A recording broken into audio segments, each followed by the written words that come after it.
Oke.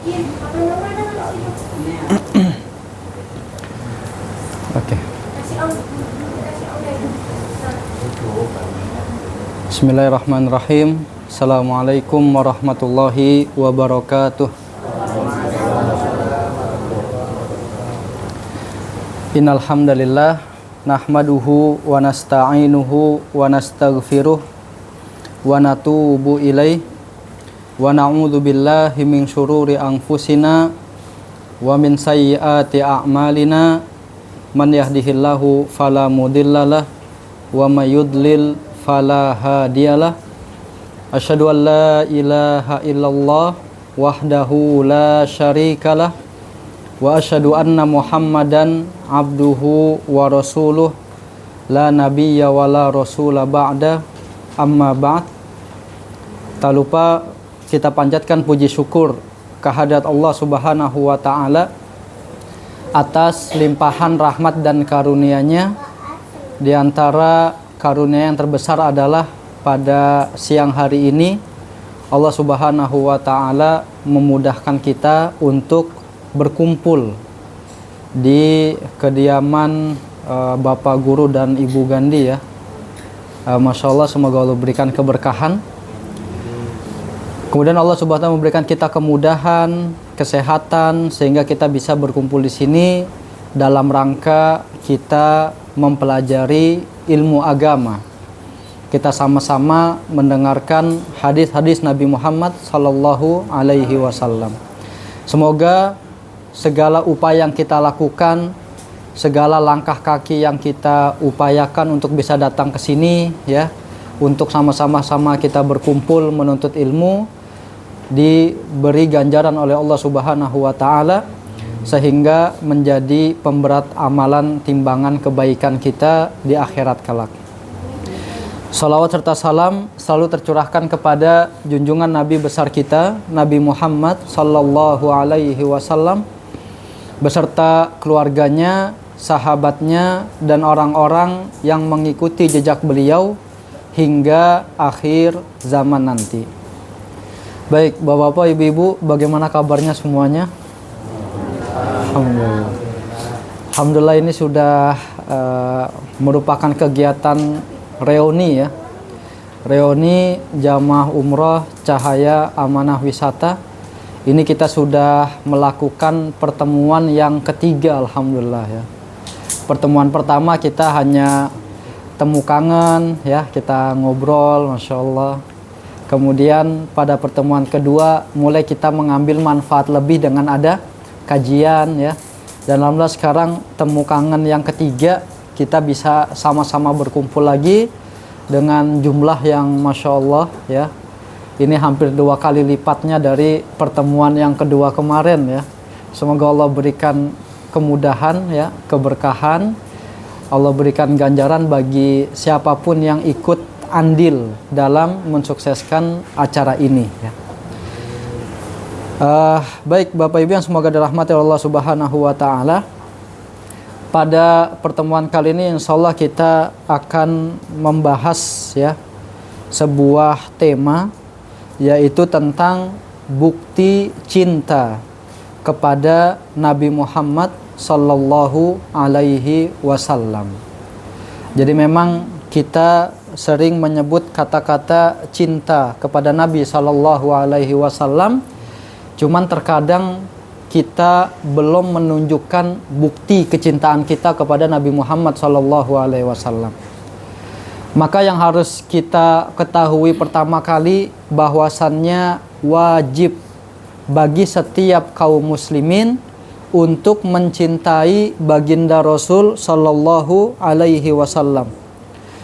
Allah Subhanahu wa taala berfirman di surah At-Taubah ayat ke-24, A'udzu billahi minasyaitonir rajim. Qul in kana aba'ukum wa abna'ukum wa ikhwanukum wa azwajukum wa ashiratukum wa amwalun iktaraftumuha wa tijaratun takhshawna kasadaha wa masakinu tardawnaha ahabba ilaikum minallahi wa rasulih wa jihadin fi sabilihi fatarabbasu hatta ya'tiyallahu bi amrih wallahu la yahdil qaumal fasikin. Artinya, katakanlah, jika bapak-bapak, anak-anak, saudara-saudara, istri-istri kaum keluargamu, harta kekayaan yang kamu usahakan, perniagaan yang kamu khawatir kerugiannya, dan tempat tinggal yang kamu sukai adalah lebih kamu cintai dari Allah dan Rasul-Nya dan dari berjihad di jalannya, maka tunggulah sampai Allah mendatangkan keputusannya dan Allah tidak memberi petunjuk kepada orang-orang yang fasik.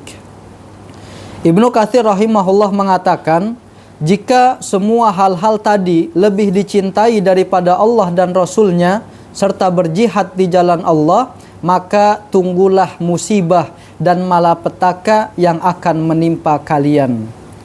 Jadi ini merupakan peringatan keras dari Allah Subhanahu wa taala agar jangan sampai cinta kita kepada Rasulullah sallallahu alaihi wasallam kalah dengan cinta kita kepada anak-anak kita, istri-istri kita, harta yang kita kumpulkan, atau perniagaan yang kita takut rugi. Jangan sampai itu mengalahkan cinta kita kepada Rasulullah sallallahu alaihi wasallam. Kita harus mendahulukan cinta kita kepada Nabi Muhammad sallallahu alaihi wasallam daripada hal-hal tadi yang disebutkan di dalam Al-Qur'an. Bahkan kita harus mencintai Rasulullah sallallahu alaihi wasallam lebih dari cinta kita kepada diri kita sendiri. Jadi kalau suruh pilih, lebih cinta mana? Diri sendiri apa cinta Rasulullah? Maka seorang muslim yang keimanannya sempurna, dia harus lebih mencintai Rasulullah daripada dirinya sendiri. Dalam sebuah riwayat disebutkan bahwasannya Umar ibn Khattab pernah mengatakan kepada Nabi sallallahu alaihi wasallam, "Ya Rasulullah, demi Allah, engkau lebih aku cintai dari apapun kecuali diriku sendiri."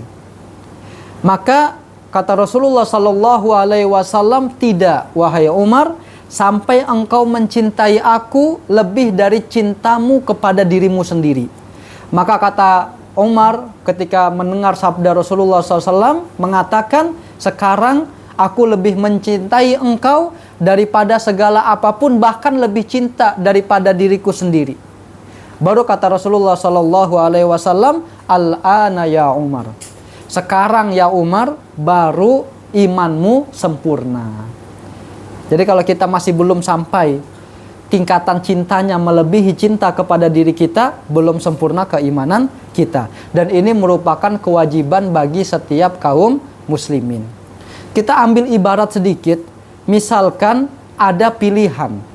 Kita melihat anak kita atau kita melihat Rasulullah sallallahu alaihi wasallam.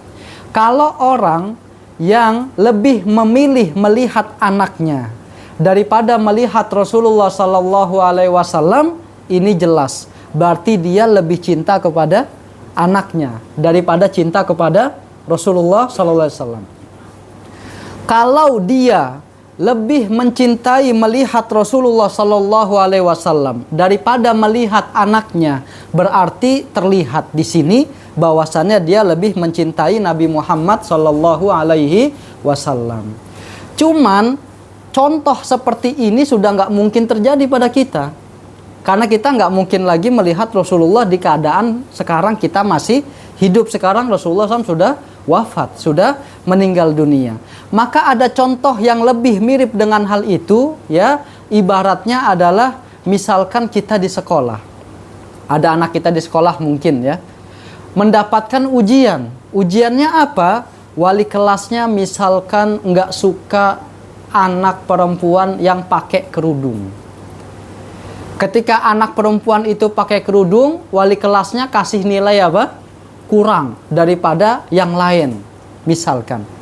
Berarti di sini anak itu sedang mendapatkan apa? Ujian. Ujiannya apa? Apakah dia akan mengikuti wali kelasnya? Akhirnya dia melepas kerudungnya untuk mendapatkan nilai yang baik, atau dia tetap istiqomah menggunakan kerudungnya, biarpun dia mendapatkan nilai jelek, yang penting dia mengikuti apa yang diperintahkan oleh Rasulullah SAW, yaitu untuk menutup apa? Aurat.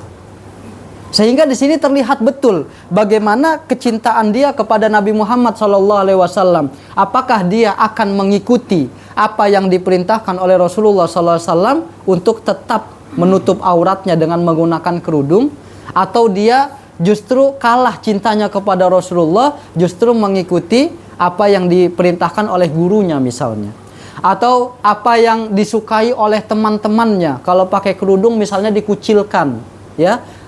Kalau nggak pakai kerudung ditemenin. Itu kan berarti kan ibaratnya dia lagi diuji nih. Lebih cinta dengan perintah Rasulullah SAW untuk tetap istiqomah menutup aurat, atau dia pengen biar dicintai, dideketin sama teman-teman yang lain, sehingga dia meninggalkan perintah Rasulullah SAW. Nah, ini contoh kecil saja. Di zaman kita ini bukti cinta kita kepada Rasulullah SAW salah satunya yaitu ketika kita dihadapkan oleh dua pilihan. Yang satu berpegang teguh terhadap sunnah Rasulullah SAW. Yang kedua adalah ketika kita harus meninggalkan sunnah Rasulullah karena ada hal-hal dunia yang memberatkan kita. Nah, di sini salah satu contoh saja. Kemudian bapak-bapak, ibu-ibu yang semoga dirahmati oleh Allah Subhanahu wa taala, dari permisalan tersebut maka kita harus mengetahui bahwasannya bukti cinta kita kepada Rasulullah sallallahu alaihi wasallam adalah dengan benar-benar kita betul dalam bermuamalah, bukan muamalah, menyikapi Rasulullah sallallahu alaihi wasallam sesuai dengan kalimat syahadat yang telah kita ucapkan. Jadi kita ucapkan kalimat syahadat apa Bapak Ibu? Asyhadu alla ilaha illallah wa asyhadu anna Muhammadan abduhu wa rasuluh. Kita bersaksi bahwasannya tiada ilah yang berhak diibadahi dengan benar kecuali Allah. Tiada ilah yang berhak diibadahi dengan benar kecuali Allah. Syahadat kita yang kedua adalah kita bersaksi bahwasannya Nabi Muhammad SAW adalah hamba dan utusannya. Maka bukti kita cinta kepada Rasulullah SAW, kita memposisikan Nabi Muhammad SAW seperti syahadat kita. Kita posisikan Nabi Muhammad adalah hamba, dan kita posisikan Nabi Muhammad SAW adalah utusan Allah. Ketika kita memposisikan Nabi Muhammad SAW sebagai hamba, maka kita tidak akan berlebihan, tidak akan bersifat gulu.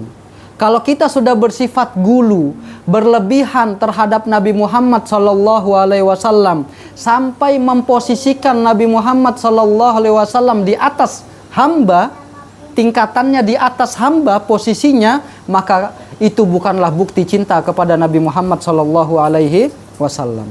Kata Nabi Muhammad SAW yang maknanya, janganlah kalian gulu kepadaku sebagaimana orang-orang Nasrani gulu kepada Nabi Isa alaihis salam.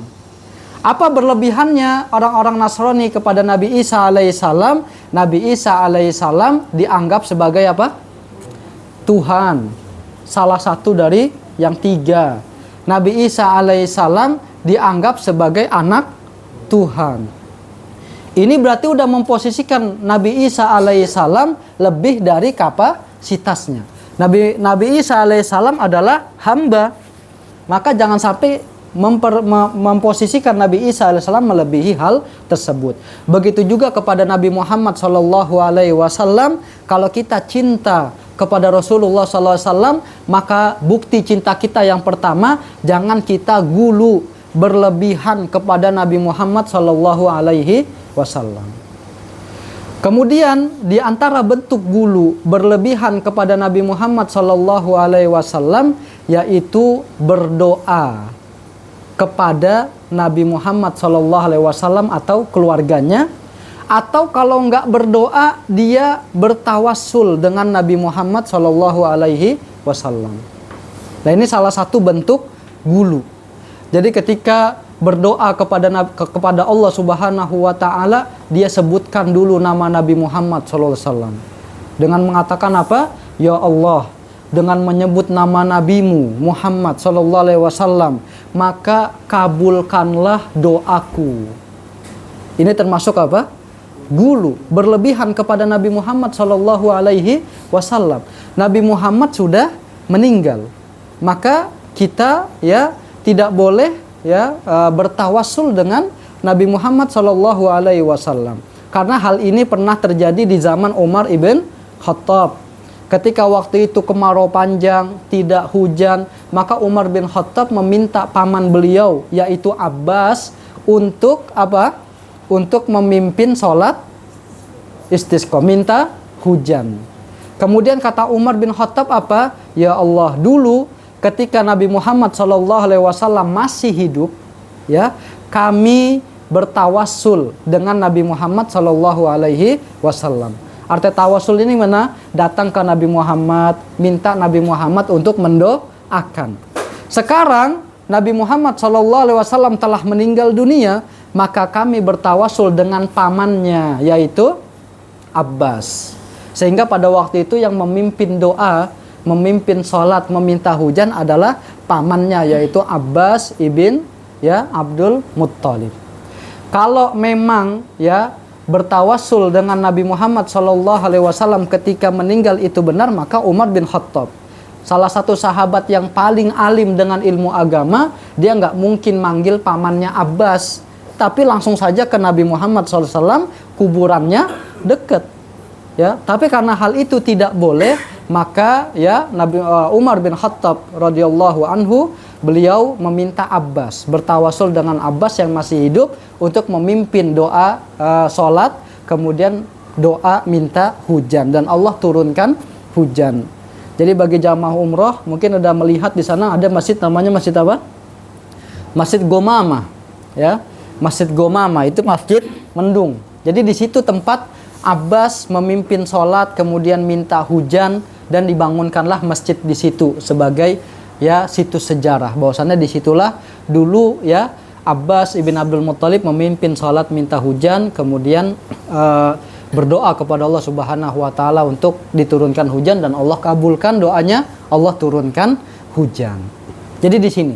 Jadi kita benar-benar kita memposisikan Nabi Muhammad SAW sebagai hamba. Jangan sampai kita berlebih-lebihan terhadap beliau sampai mengangkat derajatnya di atas hamba, apalagi sampai ya mengultuskan yang tidak haknya, ya, sehingga akhirnya yang terjadi takutnya seperti orang-orang Nasoro yang meninggikan posisi Nabi Isa alaihi salam, sampai akhirnya Nabi Isa dianggap oleh mereka sebagai anak Tuhan, sebagai Tuhan juga, ya. Padahal Allah Subhanahu wa taala berfirman, "Qul huwallahu ahad." Katakanlah Allah itu esa, ya. Allahus somad, poin kita di ayat ketiga, lam yalid walam yulad. Allah itu tidak ya melahirkan dan tidak juga dilahirkan. Maka sungguh perkataan yang mungkar ketika mengatakan Allah Subhanahu wa taala memiliki anak. Kemudian yang kedua, bukti cinta kita kepada Rasulullah sallallahu alaihi wasallam, benar-benar kita memposisikan Rasulullah sallallahu alaihi wasallam sesuai dengan kalimat syahadat yang kita sebutkan juga, bahwasannya Nabi Muhammad sallallahu alaihi wasallam adalah utusan Allah. Sehingga apa yang akan kita lakukan? Yang kita lakukan, kita tidak akan berani meremehkan, merendahkan Rasulullah sallallahu alaihi wasallam, karena beliau itu bukan sekedar hamba, tapi beliau adalah utusan Allah Subhanahu wa taala yang membawa risalah yang harus kita cintai. Jadi akan imbang, akan balance. Ketika kita ingin terlalu mencintai sehingga mengkultuskan Nabi Muhammad SAW di luar haknya, kita sadar, oh ini Nabi Muhammad itu hamba juga sama seperti kita. Kita memposisikan Nabi Muhammad itu sebagai hamba. Namun ketika kita melihat Nabi Muhammad SAW sebagai hamba, kita tidak berani meremehkan Nabi Muhammad. ya, merendahkan Nabi Muhammad seperti hamba-hamba yang lain. Kenapa? Karena kita tahu Nabi Muhammad ini utusan Allah yang menerima wahyu langsung dari malaikat Jibril alaihi salam, yang membawa risalah, menerima wahyu Al-Quran. Bahkan disebutkan di dalam Al-Quran, wa ma yantiqu anil hawa in huwa illa wahyu yuha. Dan tidaklah yang diucapkan oleh Nabi Muhammad SAW itu adalah dari hawa nafsunya, melainkan itu merupakan wahyu yang diwahyukan oleh Allah Subhanahu wa ta'ala. Sehingga ketika Nabi Muhammad SAW berkata, langsung kita katakan apa? Sami'na wa ata'na. Kita dengar dan kita taat. Kita benarkan setiap kabar-kabar yang disampaikan oleh Rasulullah SAW, baik itu tentang masa lalu, cerita masa lalu, atau mungkin kejadian yang akan datang di masa yang akan datang, atau mungkin hal-hal yang gaib, sebagaimana Nabi Muhammad SAW menceritakan tentang alam kubur, azab kubur, nikmat kubur. Allah Subhanahu wa ta'ala, Nabi Muhammad SAW menceritakan tentang surga, tentang neraka. Maka ketika Nabi Muhammad SAW yang bersabda, kita harus apa? Percaya. Kita harus benarkan. Ini yang berkata adalah Nabi yang mendapatkan wahyu dari Allah, yang perkataannya itu pasti benar karena itu wahyu, maka kita harus langsung apa? Membenarkan. Karena pernah terjadi keraguan di antara kaum muslimin ketika Nabi Muhammad SAW pulang dari Isra dan Mi'raj. Bayangin, baru pulang dari Baitul Maqdis, baru pulang dari langit dalam waktu semalam. Padahal kalau zaman dulu ke Baitul Maqdis itu perlu waktu sekitar 3 bulan. Pulangnya lagi 3 bulan, berarti berapa bulan? 6 bulan. Ke langitnya, subhanallah, ke langit ke-7, nggak cuma langit pertama, kedua, langit ke-7. Kira-kira kalau ada orang datang sekarang deh, di zaman yang udah ada pesawat, tiba-tiba dia datang bilang, saya semalam dari Baitul Maqdis PP. Jangan ke langit dulu deh, Baitul Maqdis PP. Kira-kira percaya atau enggak Bapak Ibu?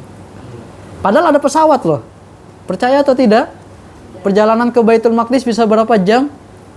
7 jam lebih ya. Apa 8 jam, apa 9 jam. Sekarang dia bilang PP, naik apa gitu ya. Ini di zaman dulu belum ada teknologi sama sekali. Nabi Muhammad SAW mengatakan bahwasannya beliau ya ke Baitul Maqdis, ke langit, balik lagi ke Mekah dalam waktu kapan? Semalam. Jangankan orang-orang kafir yang belum beriman, orang-orang yang sudah beriman pada waktu itu ragu dengan ucapan Nabi Muhammad SAW.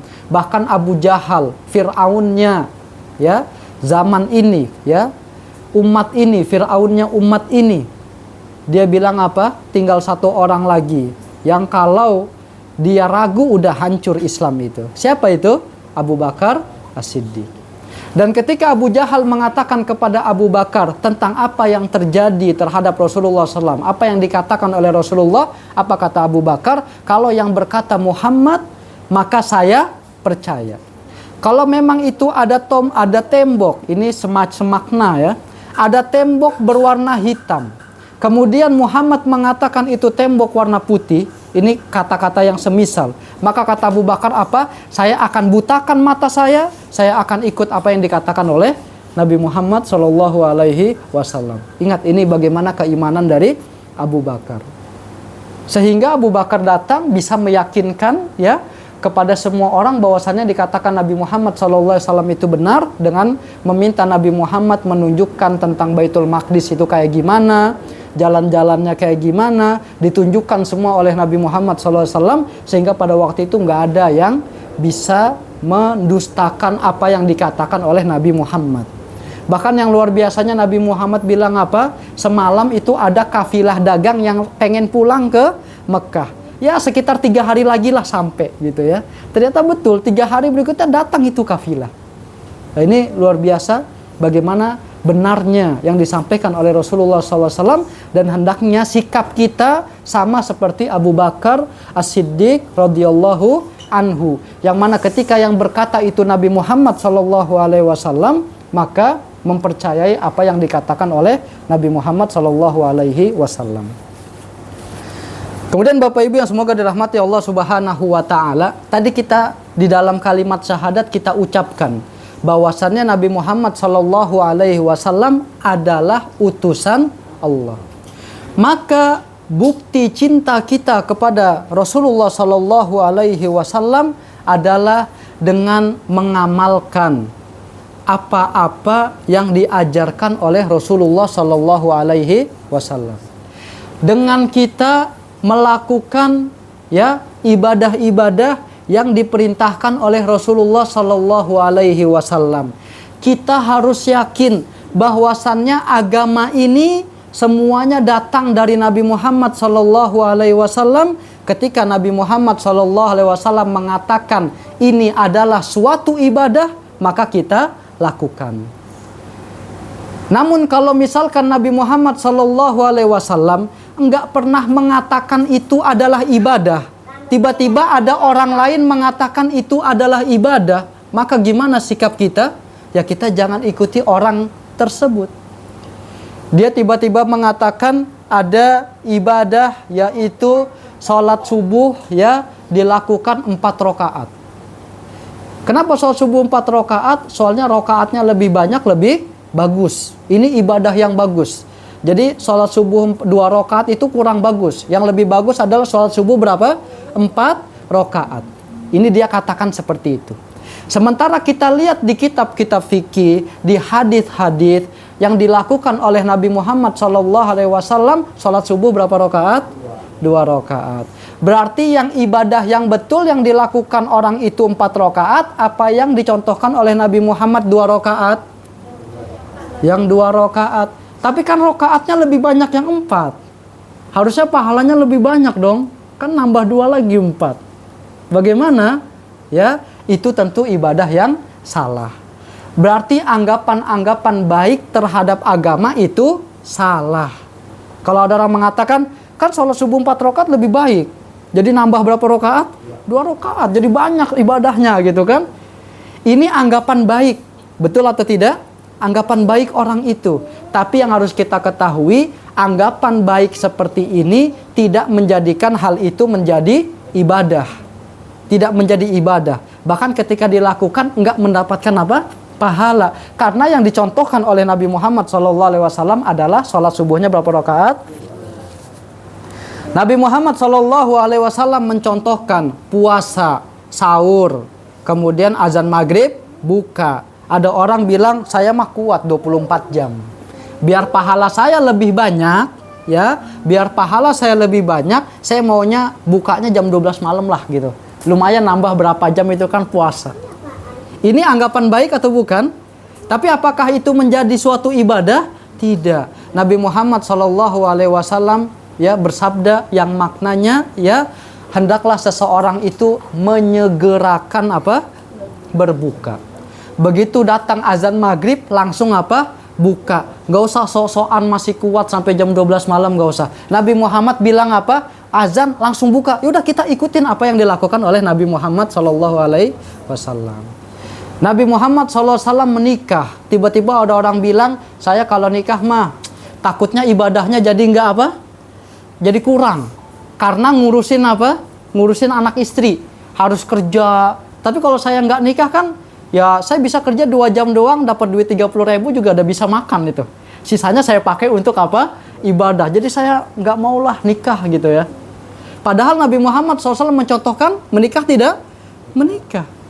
Maka ini anggapan baik terhadap agama tidak menjadikan itu menjadi apa? Agama. Jadi kita harus benar. Dalam ibadah nggak ada itu anggapan baik. Kan baik, nggak ada. Jadi yang namanya ibadah itu apa? Harus mengikuti apa yang dicontohkan oleh Nabi Muhammad SAW. Nabi Muhammad SAW menegaskan, man amila amalan laisa alaihi amruna fahuwa raddun. Barang siapa yang melakukan suatu amalan yang tidak ada perintahnya dari kami, kata Nabi Muhammad SAW, maka amalan itu tertolak. Mau alasan apapun, kalau itu nggak dianjurkan oleh Nabi Muhammad SAW, maka amalan itu kata Nabi Muhammad apa? Tertolak. Mau kita ngeluarin biaya sampai gede, duit segede gunung kita keluarin untuk amalan tersebut, ya, tapi itu nggak diperintahkan oleh Rasulullah Shallallahu Alaihi Wasallam, maka amalan itu tertolak. Mau kita capek-capean sampai kuras keringat, ya, sampai kita capek banget melakukannya, tapi itu nggak diajarkan oleh Rasulullah Shallallahu Alaihi Wasallam, maka amalan itu apa? Tertolak. Maka kita buktikan cinta kita kepada Nabi Muhammad Shallallahu Alaihi Wasallam, yaitu dengan kita mempelajari hadis-hadis Nabi Muhammad Shallallahu Alaihi Wasallam. Dengan begitu kita tahu tuh mana yang diperintahkan oleh Rasulullah Shallallahu Alaihi Wasallam, mana yang tidak diperintahkan oleh Rasulullah Shallallahu Alaihi Wasallam. Ketika kita hendak melakukan suatu ibadah, patokannya jangan sampai ikut-ikutan, tapi patokannya kita memiliki apa? Ilmu dari apa yang diperintahkan tersebut, sehingga ibadah kita menjadi nyaman. Kalau kita cuman ikut-ikutan, kadang-kadang masih ada keresahan, ini ibadahnya betul atau enggak gitu ya. Tapi kalau emang ada disebutkan ini perintah Nabi Muhammad SAW, di dalam hadis disebutkan demikian dan demikian, maka kita ibadah jadi enak. Oh jelas ini memang ada perintah dari Rasulullah SAW. Kemudian Bapak Ibu yang semoga dirahmati Allah Subhanahu wa taala, yang terakhir yang ingin kita sampaikan adalah jangan sampai kita salah membuktikan cinta kita kepada Nabi Muhammad sallallahu alaihi wasallam. Di antara kesalahan orang-orang ya dalam membuktikan cintanya kepada Nabi Muhammad sallallahu alaihi wasallam adalah dengan merayakan kelahiran Nabi Muhammad sallallahu alaihi wasallam. Atau kita sebut orang merayakan Maulid Nabi sallallahu alaihi wasallam. Jadi merayakan kelahiran Nabi Shallallahu Alaihi Wasallam ini merupakan bukti ya salah membuktikan cinta kepada Nabi Muhammad Shallallahu Alaihi Wasallam. Karena perayaan kelahiran, baik itu kelahiran Nabi Shallallahu Alaihi Wasallam ataupun kelahiran kita sendiri, kadang-kadang kita juga merayakan kelahiran, itu bukan dari Islam. Bahkan disebutkan ada tokoh Nasrani mengatakan bahwasannya itu merupakan persembahan kepada dewa bulan. Ini bukan dari Islam, ya. Maka ketika seseorang membuktikan cintanya dengan cara apa?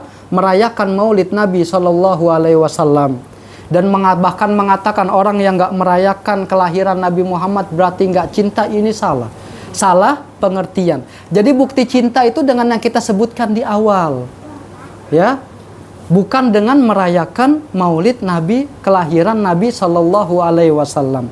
Ada dua alasan yang ingin saya sampaikan kenapa ya orang-orang yang membuktikan cintanya dengan merayakan Maulid Nabi Shallallahu Alaihi Wasallam adalah salah. Yang pertama adalah bahwasannya hal ini tidak pernah diperintahkan oleh Rasulullah Shallallahu Alaihi Wasallam. Nggak pernah tuh Nabi Muhammad Shallallahu Alaihi Wasallam bersabda, siapa yang cinta kepadaku, maka hendaknya dia merayakan kelahiranku. Pernah dengar Nabi Muhammad bersabda seperti itu? Yang kedua, hal ini tidak pernah dilakukan oleh para sahabat.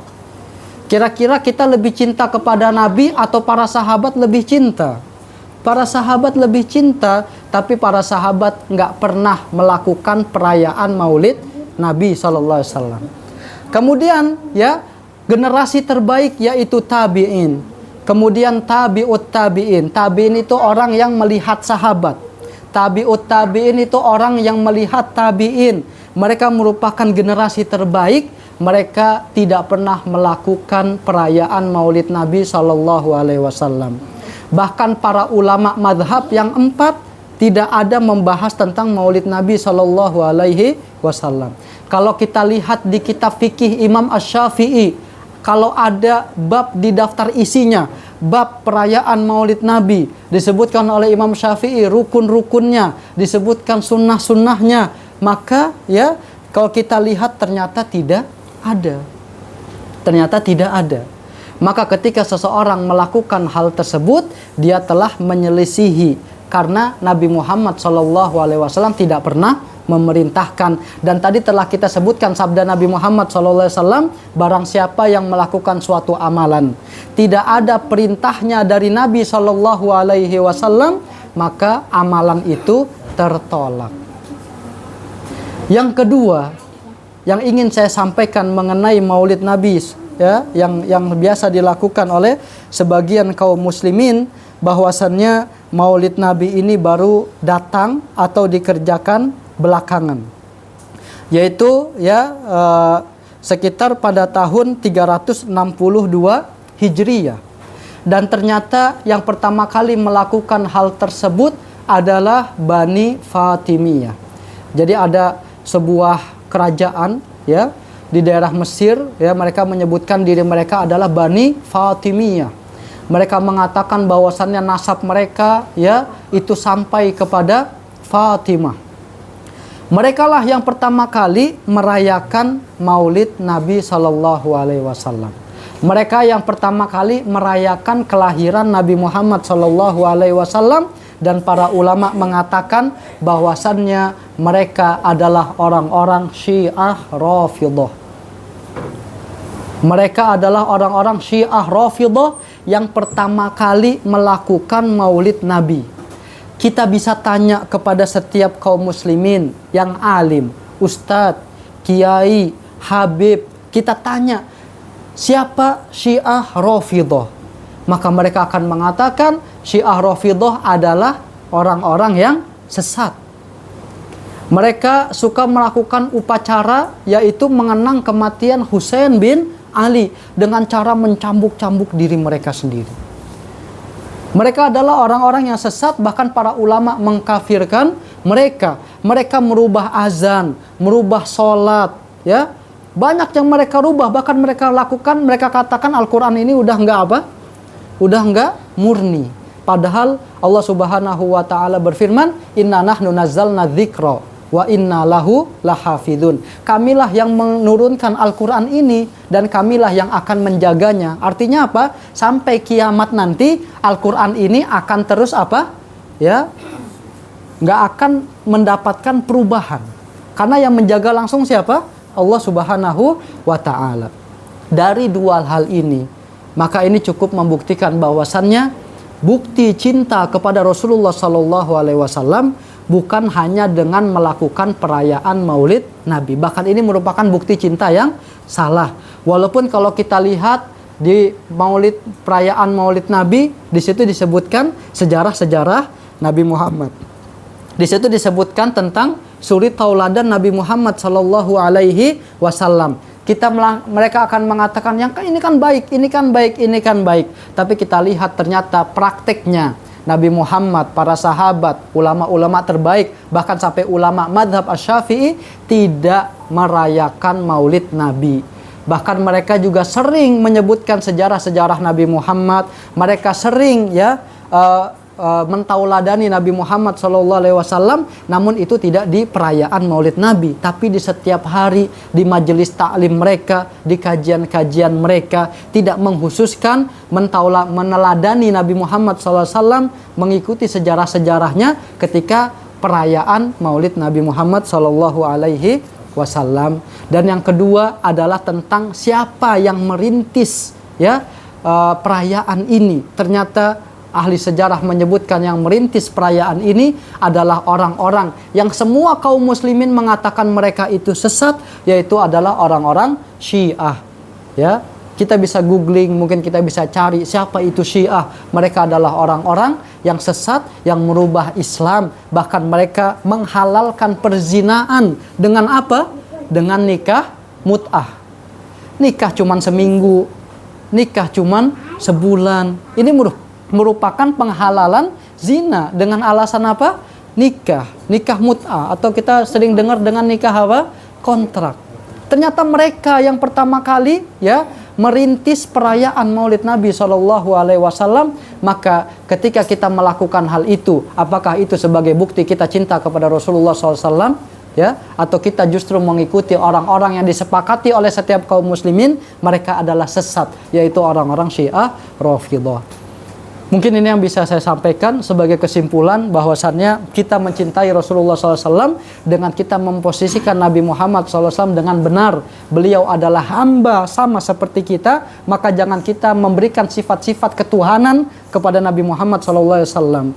Kemudian yang kedua, kita memposisikan Nabi Muhammad SAW adalah sebagai utusan Allah, maka biarpun Nabi Muhammad sama-sama hamba seperti kita, tapi kita tidak boleh merendahkan Nabi SAW karena beliau adalah utusan Allah membawa risalah ini, dan kita harus membenarkan setiap perkataan-perkataan beliau dan kita ikuti semua yang beliau perintah, ya, dan kita mencontoh beliau Shallallahu Alaihi Wasallam dalam hal ibadah. Semua yang diperintahkan oleh Rasulullah SAW kita lakukan, yang tidak diperintahkan oleh Rasulullah SAW dalam hal-hal ibadah maka kita tidak lakukan. Tidak boleh kita menambah-nambah ajaran yang telah dibawa oleh Nabi Muhammad Shallallahu Alaihi Wasallam, karena kalau kita menambah-nambah atau mengurangi, seakan-akan kita mengatakan, ya Rasulullah, engkau belum selesai, ya, menyampaikan dakwah Islam, belum tuntas karena masih ada hal-hal yang belum, ya, engkau ajarkan, yang ditambah-tambah oleh orang. Padahal Allah Subhanahu wa taala berfirman, al yauma akmaltu lakum dinakum wa atmamtu alaikum ni'mati wa raditu lakumul islama dina.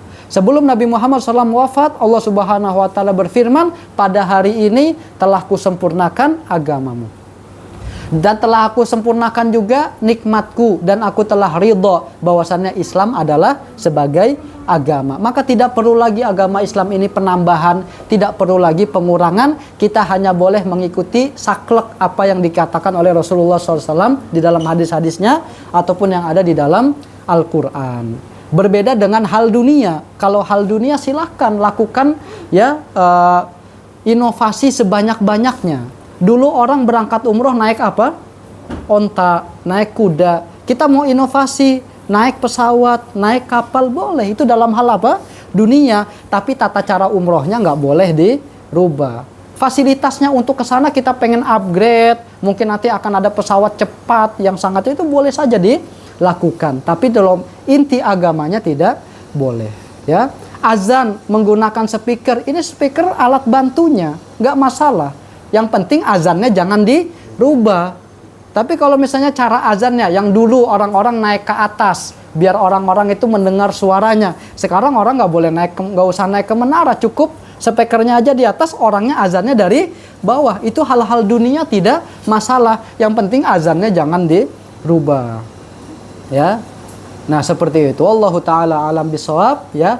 Semoga Allah Subhanahu wa taala memberikan kemudahan kepada kita agar kita bisa membuktikan cinta kepada Nabi Muhammad SAW dengan bukti yang benar. Semoga Allah Subhanahu wa taala menjauhkan kita dari bukti cinta yang salah, dan semoga Allah memudahkan kita, memberi semangat kita untuk terus menuntut ilmu, belajar lagi apa yang disampaikan oleh Nabi Muhammad SAW, apa yang Allah sampaikan di dalam Al-Quran, sehingga kehidupan kita menjadi terang, ya. Kita mengetahui apa sih yang benar-benar diperintahkan oleh Rasulullah, apa sih yang dilarang, apa sih kesalahan yang suka dilakukan. Itu semua tidak bisa kita capai kecuali dengan menuntut ilmu. Apalagi sekarang fasilitas menuntut ilmu, Masya Allah, udah sangat luas, ya. Bisa kita nonton YouTube, bisa kita baca artikel, ya. Bahkan kita nanya Ustadz juga bisa lewat apa? WhatsApp, ya. Tanya, Ustadz mau nanya, ya. Biarpun mungkin jawabnya agak lama sedikit, agak kesibukan, ya sabarlah gitu, ya. Nanya pagi, jawabnya besok, ya sabarlah gitu, ya. Karena ada kesibukan. Tapi kan itu kemudahan, ya. Itu kemudahan. Wallahu a'lam bishawab. Sebelum ditutup, kalau ada yang mau bertanya dipersilakan. Silakan. Assalamualaikum warahmatullahi wabarakatuh. Waalaikumsalam warahmatullahi wabarakatuh. Maaf nih Ustaz, Iya. saya yang fakir dulu. Masya Allah. Mau bertanya. Sekarang kan memang lagi banyak yang merayakan Maulid Nabi Sallallahu Alaihi Wasallam. Di sini tadi saya pengen mempertegas, Ustaz tadi bicara katanya kalau kita merayakan Maulid Nabi adalah salah satu amalan yang tertolak. Kalau iya, apakah mereka yang merayakannya ini Maulid Nabi ini apakah akan mendapatkan dosa? Gitu aja Ustaz. Assalamualaikum warahmatullahi wabarakatuh. Waalaikumsalam warahmatullahi wabarakatuh. Baik, bismillah.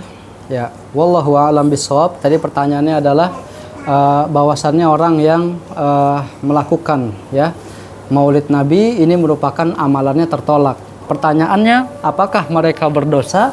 Wallahu a'lam bishawab. Kita nggak bisa menjudge seseorang itu berdosa atau seseorang itu masuk neraka atau yang lainnya, itu kita tidak bisa menjudge seperti itu karena kita tidak tahu apa yang terjadi terhadap mereka. Mungkin saja mereka melakukan itu karena tidak tahu. Karena tidak tahu akhirnya apa? Ikut melakukan hal tersebut, sehingga kita tidak bisa mengatakan seseorang ketika terjatuh terhadap satu dosa kita bilang dia ahli neraka, dia dosa, nggak bisa. Namun kita cuma bisa menjelaskan hukum dari hal tersebut. Nah, untuk yang melakukan maulid Nabi, ketika dia melakukan itu dalam keadaan sadar, dalam keadaan tahu bahwasannya maulid Nabi ini tidak diajarkan oleh Rasulullah SAW. Bahkan ketika melakukan hal tersebut, amalannya tertolak. Bahkan dia telah menyelisihi apa yang diajarkan oleh Rasulullah SAW, maka pada waktu itu dia berdosa. Kita nggak bilang ini orang berdosa, nggak ya. Kita hanya menjelaskan secara global. Kalau orang itu udah tahu maulid itu tidak ada ajarannya dari Nabi Muhammad SAW, tidak pernah diperintahkan, dan dia tahu yang pertama kali melakukan itu siapa? Orang-orang Syiah. Tapi dia tetap melakukan itu. Kenapa dia tetap melakukan itu? Mungkin karena dia mendapatkan sebagian dari dunia misalnya, atau ada hal-hal yang dia dapatkan lain sehingga dia tetap melakukan hal tersebut. Maka di saat ini dia apa? Berdosa, jelas.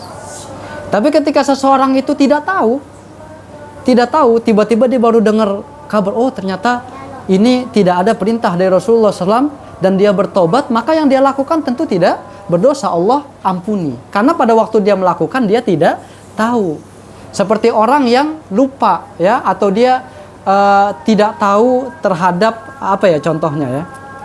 Ya, dia tidak tahu terhadap hukum sesuatu, kemudian dia terjatuh ke dalam hal itu, kemudian dia tahu dia tinggalkan, maka yang dia tidak tahu itu ya tidak mengapa. Allah Subhanahu wa taala berfirman, "Rabbana la tu'akhizna in nasina au akhtana." Ya Allah, janganlah engkau hukum kami ketika kami tidak tahu, salah tidak tahu, atau kami lupa. Ya, jadi ini. Jadi kita ketika menjelaskan hal tersebut, kita tidak bisa bilang kita tabrak secara global orang yang melakukan maulid berarti semuanya apa? Dosa, tidak. Tapi kita hanya bisa menjelaskan hukum secara globalnya. Kalau dia sudah tahu bahwasannya itu bukan perintah dari Rasulullah, tapi masih saja dia lakukan karena ada keuntungan-keuntungan yang dia dapatkan, maka ini jelas berdosa. Tapi kalau orang yang mengikutinya karena tidak tahu, karena dia cuma ikut-ikutan doang, diajak temennya, ya, maka ini tidak bisa kita katakan langsung dia berdosa. Wallahu ta'ala a'lam bissawab. Jadi mungkin itu jawaban saya, Bu. Terima kasih. Ya, saya juga masih fakir ilmu ya, masih banyak kita harus belajar. Baik, ada lagi pertanyaan?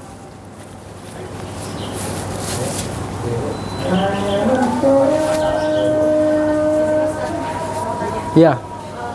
Kan kalau misalnya dari sini, misal saya kan udah tahu tentang kalau misalnya Nabi itu tidak seharusnya dilakukan.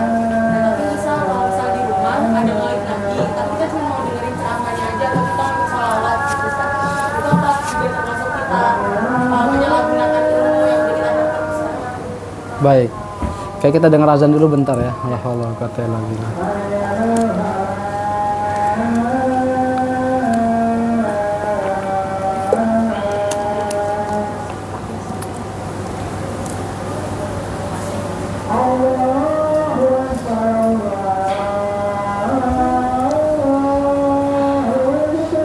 Allahu Akbar, Allahu Akbar.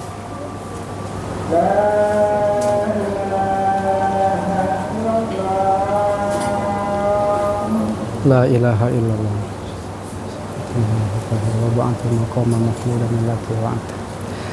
Ya, baik, bismillah. Jadi ada pertanyaan tadi ya, dia sudah mengetahui hukum dari ya maulid, perayaan maulid Nabi. Namun dia cuma pengen ikut kajiannya dan cuma pengen ikut bersolawat kepada Nabi Muhammad SAW di perayaan tersebut, maka tetap ini juga tidak boleh. Tetap tidak boleh. Namun ketika kita ingin ya ikut mendengarkan hadis-hadis Nabi, ya kita cari majelis-majelis ilmu, majelis-majelis taklim. Bahkan kalau kita lihat di sini majelis taklim enak banget, ada di sini majelis taklim As-Sa'adah ya. Kita ada majelis taklim banyak. Itu kita datang ke situ untuk belajar, mendalami ilmu. Nanti ketika ustazahnya atau ustadznya, pengajarnya, kiainya atau habibnya mungkin mengatakan Nabi Muhammad, langsung kita bersolawat sallallahu alaihi wasallam. Itu dalam suatu majelis mungkin bisa disebut sampai 100 kali nama Nabi Muhammad, kita bisa bersolawat banyak sallallahu alaihi wasallam. Ya, sambil jalan ke majelis kita Allahumma sholli ala Muhammad wa ala ali Muhammad, kita banyak bersolawat itu. Jadi ketika perayaan ya tidak usah kita ikuti. Ya, tapi kalau momennya bukan perayaan Maulid Nabi, memang itu majelis ilmu, majelis taklim untuk belajar, ya maka kita ikuti di situ datang. Jadi itu tidak menjadi alasan kita ikut Maulid karena kita pengen ikut apa? Sholawatnya, kita pengen ikut kajiannya, ya tidak, bukan saat itu. Kita cari saat-saat yang benar-benar itu memang saat-saat untuk kajian, ya. Maka kita datang ke majelis taklim tersebut, kemudian kita belajar ilmu agama di majelis tersebut. Jadi kalau yang benar-benar kita pengen belajar, ya cari majelis taklim. Saya rasa dari Senin sampai Minggu itu majelis taklim itu selalu ada yang jadwal pengajian. Apalagi ibu-ibu subhanallah semangatnya ini luar biasa. Senin sampai Jumat itu full terus ya, ada kajian di sini, ikut majelis taklim. Seperti itu. Wallahu taala a'lam bissawab. Ya, silakan. Tapi kenapa waktu Maulid Nabi tetap ada ustaz atau kiai yang hadir buat ngasih instruksi ustaz? Baik, tadi kita di awal kita katakan bahwasannya orang mengikuti Maulid Nabi itu ada yang faktor tidak tahu. Faktor tidak tahu. Maka bisa jadi belum sampai itu tentang hal ini terhadap mereka. Wallahu a'lam bishawab. Mungkin mereka tidak tahu, yang mereka tahu masih bahwasannya ini merupakan bukti cinta kepada Rasulullah yang benar, sehingga ketika ada perayaan-perayaan masih ikut. Tapi kalau orang-orang yang sudah tahu, ya insya Allah nggak mengikuti perayaan-perayaan tersebut. Apalagi dia tahu bahwasannya yang merintis perayaan itu adalah orang-orang Syiah, ya tentu akan meninggalkan hal tersebut. Maka kita dalam hal ini kita hanya bisa berhusnuzon. Ya kita nggak tahu, ya mungkin saja dia belum tahu sehingga dia tetap melakukan hal tersebut, penceramah-penceramah. Ya semoga Allah Subhanahu wa taala memberikan hidayah sehingga tahu ya tentang hakikat dari perayaan Maulid Nabi. Itu bukanlah dari Islam. Perayaan kelahiran bukan dari Islam, baik itu terhadap Nabi Muhammad SAW ataupun terhadap perayaan ya ulang tahun kita sendiri atau mungkin anak kita, pasangan kita, gitu ya. Ini bukan dari Islam, ya. Yang hendaknya kita menjauhi hal-hal tersebut, ya. Wallahu a'lam bishawab. Baik, ada lagi pertanyaan? Ya, kalau tidak ada mungkin saya rasa cukup jelas ya, yang benar dari Allah Subhanahu wa taala, yang salah dari diri saya sendiri dan dari syaitan. Saya mohon maaf apabila ada kesalahan dari apa yang saya sampaikan atau mungkin ada sikap saya yang salah, saya minta dimaafkan. Kita akhiri pertemuan kita kali ini dengan doa kafaratul majlis. Subhanakallahumma wa bihamdika asyhadu an la ilaha illa anta astaghfiruka wa atubu ilaik. Wabillahi taufiq wal hidayah. Wassalamualaikum warahmatullahi wabarakatuh.